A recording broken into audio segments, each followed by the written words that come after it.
मेरी जो ये वीडियो थी कि दुनिया का बेस्ट अनाज कौन सा है, उस वीडियो में मैंने आपको ये बताया था कि पॉजिटिव मिनट्स जो थे पाँचों, इस पाँचों मिनट के मैंने न्यूट्रिशनल फैक्ट्स बताए थे।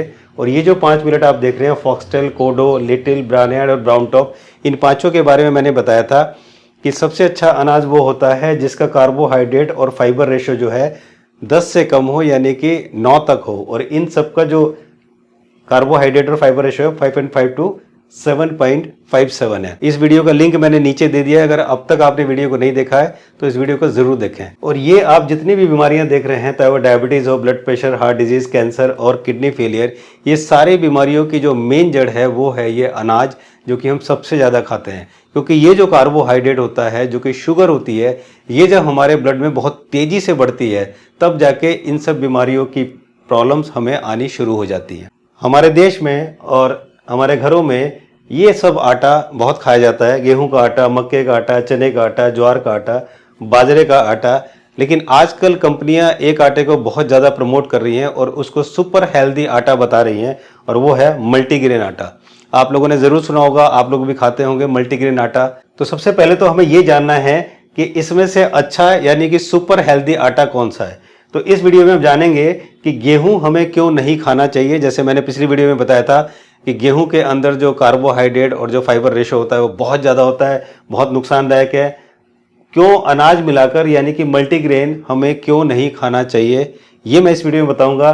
और दुनिया का जो सुपर हेल्दी आटा है वो मैं आपको बताऊंगा कि कौन सा आटा सुपर हेल्दी आटा है, जो अगर हम स्वस्थ हैं तो हमें हमेशा स्वस्थ रखेगा, और अगर हम बीमार हुए तो हमें उस बीमारी से भी ठीक करेगा। जी हाँ, इन आटा खा के, इन अनाज से हम अपनी बीमारियों को ठीक कर सकते हैं। तो ये इस वीडियो में जानेंगे। चलिए शुरू करते हैं। नमस्कार, मैं हूं मानस समर्थ, और सबसे पहले हम बात करते हैं कि हमें गेहूं क्यों नहीं खाना चाहिए। देखिए, सबसे पहले तो गेहूं हमारा अनाज है ही नहीं, यानी कि हमारे देश का अनाज है ही नहीं, इसलिए हमें ये अनाज नहीं खाना चाहिए। दूसरा, इसमें ग्लूटेन बहुत होता है जो कि हमारे आंतों में जाके चिपकता है, और जितनी सारी प्रॉब्लम्स हमें होती हैं, पेट की समस्याएं होती हैं, कॉन्स्टिपेशन होता है, ये सारी इस ग्लूटेन से कनेक्टेड है। और अगर हम गेहूं खाना छोड़ दें तो जिनके भी घुटनों में, जोड़ों में, जॉइंट्स में पेन होता है, 3 महीने के अंदर अंदर वो सारा पेन ठीक हो जाता है अगर आप गेहूं खाना छोड़ दें। तीसरी जो है, इसके अंदर बहुत सारे पेस्टिसाइड्स और केमिकल डले होते हैं।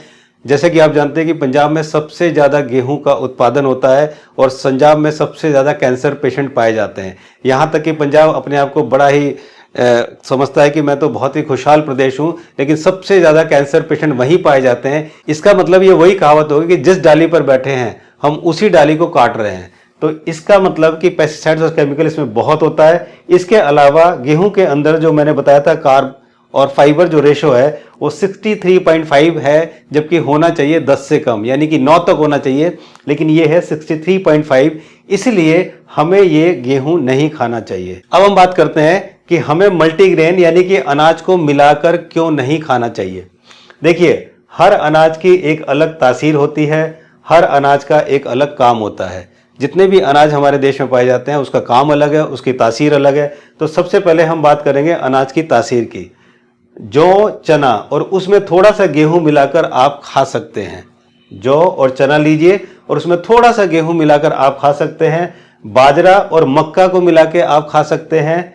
बाजरा मक्का को जौ चने में नहीं मिलाना, यानी कि आप इस जौ चने को बाजरा मक्का में या बाजरा मक्का को जौ चने में मिलाकर नहीं खा सकते।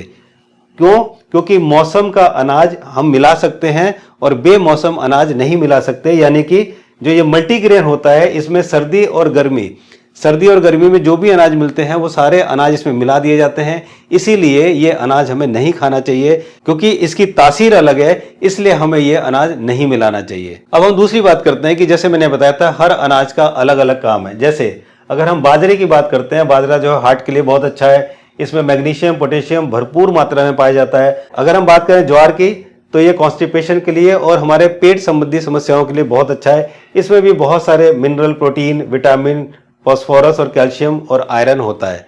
तो अगर इसके अलावा अगर हम बात करें चने की, तो ये हमारा वजन कम करने के लिए बहुत अच्छा होता है, डायबिटीज़ के लिए, कोलेस्ट्रॉल लेवल कंट्रोल करने के लिए बहुत अच्छा है। अगर हम बात करें मक्का की, तो ये खून की कमी यानी कि एनीमिया के लिए बहुत अच्छा होता है, कोलेस्ट्रॉल कंट्रोल करता है, और हार्ट डिजीज़ में भी काफ़ी अच्छा ये काम करता है। तो ये जो अनाज हैं ये इनके काम के अकॉर्डिंग है। अब हम बात करते हैं जो मैंने आपको मिलेट्स बताए थे जो कि सुपर फूड हैं। ये जो सुपर फूड है, जो ये पांचों हैं, फॉक्सटेल है, कोडो है, लिटिल है, बार्नयार्ड है और बाउंड टॉप है। अगर हम इसकी बात करते हैं तो लिटिल मिलेट जो है वो हमारे रिप्रोडक्टिव ऑर्गन्स यानी कि प्रजनन अंग जो होते हैं उनको ये क्लीन करने का काम करता है लिटिल मिलेट। दूसरा जो है फॉक्सटेल मिलेट, ये हमारे बॉडी की नसों को क्लीन करता है। तीसरा अगर हम कोडो मिलेट की बात करते हैं तो ये हमारे बोन मैरो को रिपेयर करता है। जितने भी ब्लड कैंसर के पेशेंट होते हैं या ब्लड रिलेटेड जिसको प्रॉब्लम है उस पर ये कोडो मिलेट बहुत काम करता है। ब्लड कैंसर के काफ़ी मरीजों को हमने इससे ठीक किया है, तो ये बहुत अच्छा काम करता है कोडो मिलेट। अब हम बात करेंगे ब्राउन टॉप मिलेट्स की, तो हमारे सिर से लेकर पैर तक के पूरे शरीर की सफाई जो है ये ब्राउन टॉप मिलेट करता है। अगर हम बात करें बार्नयार्ड मिलेट की तो ये हमारे जितने भी डेलिकेट ऑर्गन्स हैं, जैसे किडनी हो गया, लीवर हो गया, यूरिनरी ब्लैडर हो गया, ये जितने भी डेलिकेट ऑर्गन्स हैं इन ऑर्गन्स को ये क्लीन करता है। तो ये जो पांचों मिलेट हैं, ये पांचों मिलेट इस तरह से अपना काम करते हैं, इनका अलग अलग काम है। तो अगर हमने इन मिलेट्स को आपस में मिला दिया तो फिर ये कोई काम नहीं कर पाएंगे, बिल्कुल बेकार हो जाएंगे। इसलिए कभी भी अनाज को अनाज में नहीं मिलाना चाहिए। तो अब बात आती है कि जब अनाज को अनाज में नहीं मिलाना चाहिए तो ये जो हमारे पांचों मिलेट हैं जो कि फॉक्सटेल, कोडो, लिटिल, बार्नयार्ड और ब्राउन टॉप, इसको हम खाएं कैसे? आप कहेंगे खाएं कैसे? देखिए, इन मिलेट्स को आप चावल बना के खा सकते हैं, खिचड़ी बना के खा सकते हैं, पोरेज बना के खा सकते हैं। इसके अलावा इस एक अनाज को 2 दिन तक खाएं। जैसे फॉर एग्जाम्पल फॉक्सटेल मिलेट को आप मंडे ट्यूसडे को खाएं, चाहे इसका रोटी, पराठा, चीला किसी भी फॉर्म में खाएं, खिचड़ी बनाकर खाएं, फर्मेंट करके खाएं। कोडो को आप वेंसडे थर्सडे को खाएं, लिटिल को आप फ्राइडे सैटरडे खाएं, बार्नयार्ड को आप संडे और मंडे खाएं, ब्राउन टॉप को आप ट्यूसडे और वेंसडे खाएं। फिर इसको इसी तरह से रोटेट करें। और ये जरूरी नहीं कि आप इसी तरह खाएं, आप मंडे ट्यूसडे को कोई भी ये भी स्टार्ट कर सकते हैं, ये भी स्टार्ट कर सकते हैं, कोई भी स्टार्ट करके आप इस तरह से इन मिलेट्स को 2-2 दिन करके आप मिलेट्स को खा सकते हैं, किसी भी फॉर्म में खा सकते हैं। ये आपको फायदा ही फायदा करेगा, आपको हमेशा स्वस्थ रखेगा, आपकी बीमारियों को हमेशा दूर करेगा। तो ये थी जानकारी कि कौन सा आटा हमारे लिए बेस्ट है। अब हम जानेंगे कि वर्स्ट टू बेस्ट कौन सा हमारे लिए बेस्ट आटा है जो हमें खाना चाहिए, यानी कि जिसकी रोटियां हमें खाना चाहिए। तो अगर हम बात करते हैं नंबर 4 पे जो आटा आता है वो है गेहूं का आटा। गेहूं का आटा नंबर 4 पे आता है क्योंकि ये नुकसान ही करता है, फायदा ये नहीं करता।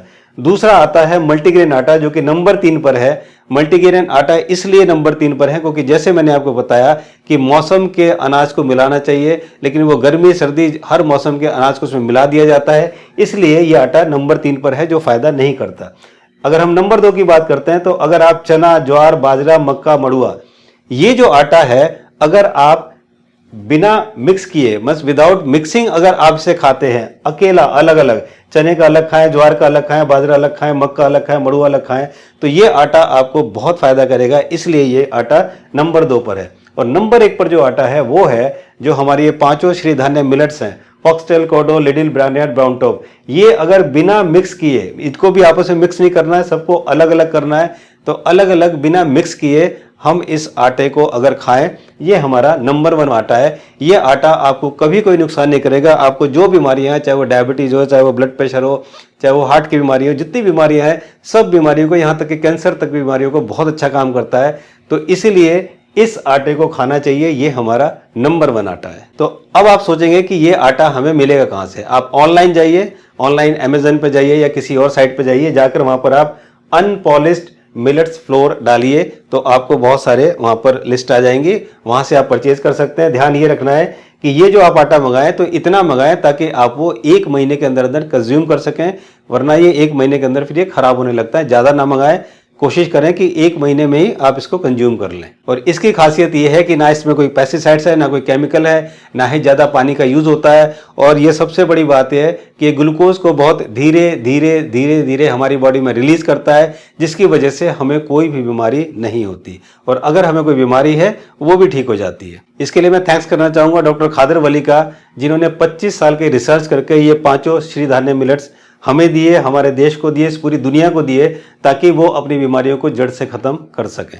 ये वीडियो आपको कैसी लगी कमेंट सेक्शन में जरूर लिखें। और जो मेरी आने वाली वीडियोस है उसमें मिलेट्स रिलेटेड जितने भी आपकी क्वेरीज हैं, जितने भी आपके क्वेश्चन हैं, उसका क्वेश्चन का आंसर मैं उसमें दूंगा। इस वीडियो का भी और इससे पहली जो वीडियो थी उसके भी जो आपकी क्वेरीज है उसका आंसर मैं दूंगा। कई लोगों ने पूछा है कि खेती कैसे करेंगे, अगर खेती करना चाहें तो बीज कहाँ से मिलेंगे। मैं उसका भी नंबर आपको दूंगा, मोबाइल नंबर, कॉन्टैक्ट नंबर दूंगा, कहाँ से आपको बीज मिलेंगे, खेती करने को कैसे वो फ्री में आपको प्रशिक्षण देते हैं, फ्री में आपको ट्रेनिंग देते हैं। और पॉजिटिव मिलेट्स की जो लिस्ट है वो मैं पूरी आपको दूंगा हिंदी और इंग्लिश दोनों में, और कहां से खरीद सकते हैं, किस तरह से खरीद सकते हैं, ये पूरी डिटेल आपको नेक्स्ट वीडियो में मिलेगी। इसके अलावा खाने का बेस्ट तेल कौन सा है, कच्ची घानी क्या होता है, कोल्ड प्रेस क्या होता है, वुड प्रेस क्या होता है, वुल ड्रिवन क्या होता है, ये सारी आपको बताएंगे। और तेल में टेम्परेचर का और प्रेशर का क्या मतलब होता है ये सब बताएंगे। कहां से आपको ओरिजिनल प्योर तेल मिलेगा, कौन सा तेल हमें खाना चाहिए, जिस जगह आप रहते हैं उस जगह के हिसाब से आपको कौन सा तेल खाना चाहिए। इसके अलावा बेस्ट मसाले कौन से होते हैं, कहां से मिलेंगे, क्या आपको देखना चाहिए, ये सारी जो वीडियोस हैं ये अपकमिंग वीडियोस आने वाली हैं। तो अगर अब तक आपने इस चैनल को सब्सक्राइब नहीं किया तो तुरंत सब्सक्राइब कर लें, बेल आइकन को प्रेस करें ताकि नोटिफिकेशन आपको तुरंत आए और वीडियो कोई आपसे मिस ना हो सके। इस वीडियो को लाइक और शेयर जरूर करें ताकि आपके साथ साथ औरों का भी भला हो सके, और जब अच्छा खाना खाएंगे तो हमेशा स्वस्थ रहेंगे। जल्दी मिलता हूं एक नई वीडियो के साथ, तब तक आप अपना ख्याल रखें, अपने परिवार का ख्याल रखें। और हाँ, इस वीडियो को देखने के लिए, अपना बहुमूल्य समय देने के लिए आपका बहुत बहुत शुक्रिया। जल्दी मिलता हूं, तब तक नमस्कार।